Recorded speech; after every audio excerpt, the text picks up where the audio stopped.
Esta semana pasada comparecía en el Congreso de los Diputados el matemático, que hace apenas unas pocas semanas estuvo aquí conmigo hablándonos de las hipotecas Redal.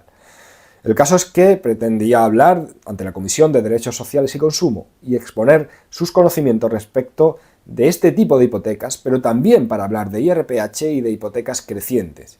Y de estas últimas hipotecas, pues me he dado cuenta que nunca os he hablado. Y eso pretendo hacer hoy. Hay quien las llama hipotecas trampa y, bueno, realmente no les falta razón porque, sobre todo teniendo en cuenta cómo se comercializaban, tienen un señuelo para picar y una vez dentro se convierte en una auténtica trampa. Así que voy a dedicar esta grabación a tratar de explicar qué son las hipotecas crecientes. Pero antes de meterme de lleno en esto, te digo que sigues pudiendo mantener una consulta gratuita conmigo por videoconferencia, para lo que tan solo tienes que reservar cuándo quieres tener esa consulta, en la que hablar de tu hipoteca, tu tarjeta de crédito, si te han inscrito en un fichero de morosos, entrando en el enlace que te dejo en la descripción.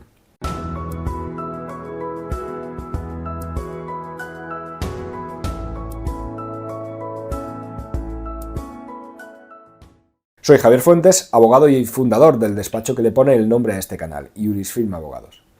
Como he dicho al comienzo, hasta ahora creo que no os he hablado de lo que es una hipoteca creciente, y mira que he hablado de hipotecas, pero por un motivo u otro aún no he tocado este tipo de préstamos y creo que es necesario hacerlo. Para explicarlo tengo que decir, en primer lugar, que en España estamos acostumbrados al llamado sistema de amortización francés. Este sistema de amortización se caracteriza porque las cuotas van a ser iguales durante todo el préstamo, siempre que se mantenga el mismo tipo de interés. Y dentro de los dos conceptos que componen la cuota, que son el pago de intereses y de amortización, al principio se va a pagar mucho de intereses y poco de amortización, y poco a poco va a ir reduciéndose lo que se paga por los intereses y al mismo tiempo aumentando lo que se va a ir amortizando del préstamo. El motivo de que esto vaya ocurriendo así es realmente muy sencillo. Los intereses que se pagan se calculan sobre el capital que queda por pagar, por lo que conforme se va reduciendo el capital pendiente van a salir menos intereses. Y como la cuota va a ser la misma, se completa el importe que se va reduciendo de intereses aumentando la parte que se paga de capital. Bueno, pues una hipoteca creciente se podría decir que es una variación de este sistema de amortización francés, o más bien un sistema de amortización distinto. En las hipotecas que tienen establecido este sistema, se establece un porcentaje fijo en el que se va a incrementar la cuota cada cierto tiempo, bien cada semestre o cada año, según se establezca.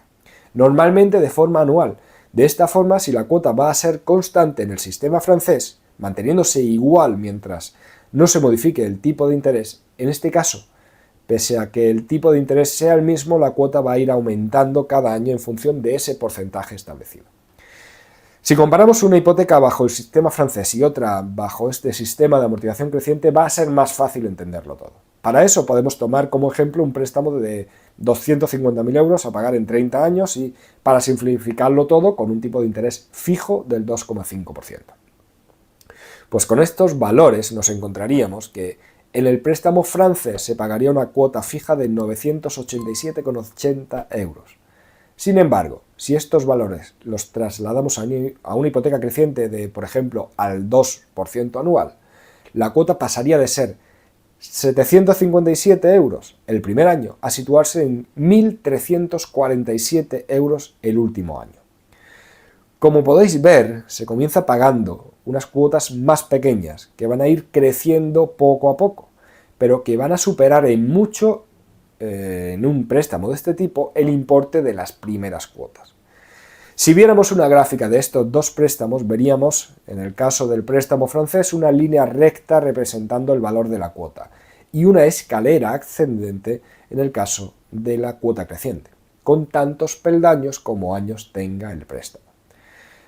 Pero todo el funcionamiento radica en que en el caso de la hipoteca creciente apenas si se amortiza nada de capital al comienzo del plazo. Esto implica que, bueno, así no se va a reducir el capital apenas y durante más tiempo se va a pagar más cantidad de intereses. Así van pasando los años y aunque todos los meses se pague religiosamente una cuota, que tampoco es que sea pequeña, pero seguiremos debiendo al banco prácticamente todo el dinero que se nos dejó. En ese ejemplo que os ponía, si nos vamos a la mitad del préstamo, es decir, cuando se llevan pagados 15 años, En el caso del préstamo con sistema francés habríamos pagado casi 178.000 euros y la deuda con el banco la habríamos reducido a 148.000 euros. Sin embargo, en el sistema, en el caso del préstamo creciente, habríamos pagado menos, pues en total habríamos pagado 157.000 euros, unos 20.000 euros menos. Sin embargo, al banco le deberíamos aún mucho más dinero, casi 175.000 euros.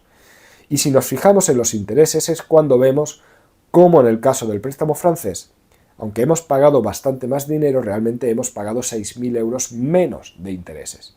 Esto deja claro que lo que se paga de más es para reducir la deuda, no para pagar intereses. Por terminar de poner números, aunque quizá os esté saturando de tanta cifra, os diré cómo acaba el préstamo en ambos casos, al acabar el plazo de 30 años, para que se pueda ver si realmente puede ser más perjudicial o no una hipoteca creciente. En este ejemplo, tras pasar los 30 años de plazo, supone que en el caso del préstamo con cuota bajo sistema francés se pagan 13.300 euros más menos que en el caso de la hipoteca creciente. Pero ¿cuál es la verdadera trampa de este tipo de préstamos? Como he dicho antes, hay quien llama a estas hipotecas trampa, y el motivo no está en que sean más caras, sino en que una vez que estás dentro te encuentras cómo la cuota se va a ir incrementando sin parar año tras año. Esto es lo que servía a los bancos para vender este tipo de préstamos, que el hecho de que al comienzo se pagaban cuotas algo más bajas y que a lo largo de los años estas cuotas se irían incrementando, les permitía colocarlas como un producto ideal para los jóvenes, pues comenzaban estando más desahogados, pudiendo incluso atender a pequeñas reformas que fueran necesarias en la casa que adquirían, o si era nueva, poder afrontar la compra del mobiliario, o incluso incluir en el préstamo más cantidad para financiar, por ejemplo, un coche, simplemente porque no tendrían que asumir unas cuotas tan altas de inicio. Sin embargo, a la larga iba a suponer que el banco iba a ganar muchos más intereses y que el consumidor se iba a ver frente a cuotas mucho más altas que quizá no iba a poder asumir. Ahora bien, dicho todo esto, ¿son abusivas las hipotecas crecientes? Si me haces esta pregunta, la respuesta que te daría es que no. Pero no te me tires al cuello, porque esa respuesta es la que también te daría en el caso de otras cláusulas como la del IRPH o incluso la de la cláusula suelo. Este tipo de cláusulas no son abusivas por sí solas.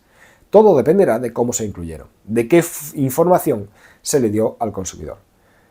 Muchas veces caemos en el error de tratar de catalogar una cláusula como abusiva o no, y esto no sería correcto. Precisamente es lo que en muchas ocasiones he hecho en cara a las sentencias que están dictando últimamente. Porque, en definitiva, estamos hablando de que se trata de cláusulas que pueden ser abusivas dependiendo de si hubo transparencia al contratar.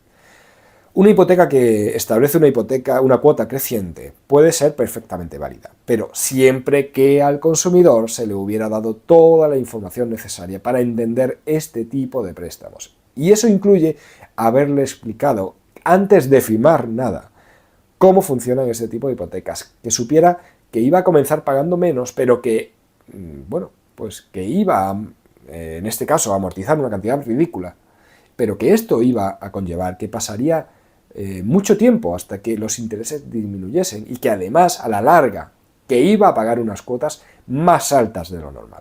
Y además que todo esto se debe explicar poniéndole números delante.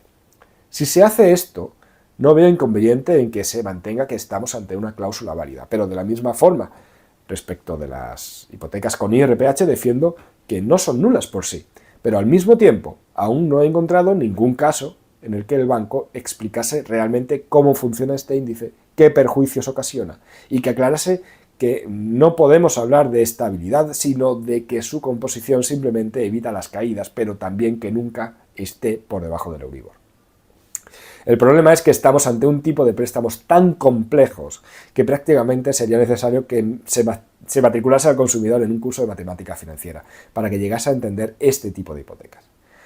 No sé si habré sabido aclarar algo de este tipo de préstamos, que es lo que pretendía, pero al menos sí espero haber dejado algo más claro, que se trata de un tipo de hipoteca que implica pagar más intereses y que puede suponer que se alcancen cuotas a lo largo del préstamo que no se puedan llegar a asumir.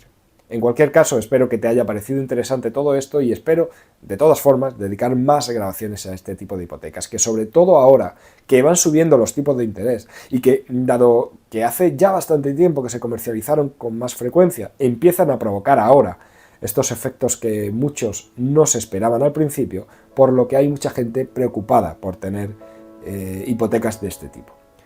Dicho esto, te animo a que le des a me gusta, que compartas esta grabación, pongas un buen comentario, que incluso te suscribas al canal si aún no lo has hecho y le des a la campanita. Y bueno, para acabar, también te digo cómo te puedes poner en contacto conmigo.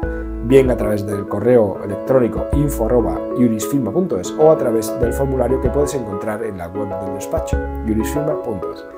Un abrazo y hasta luego.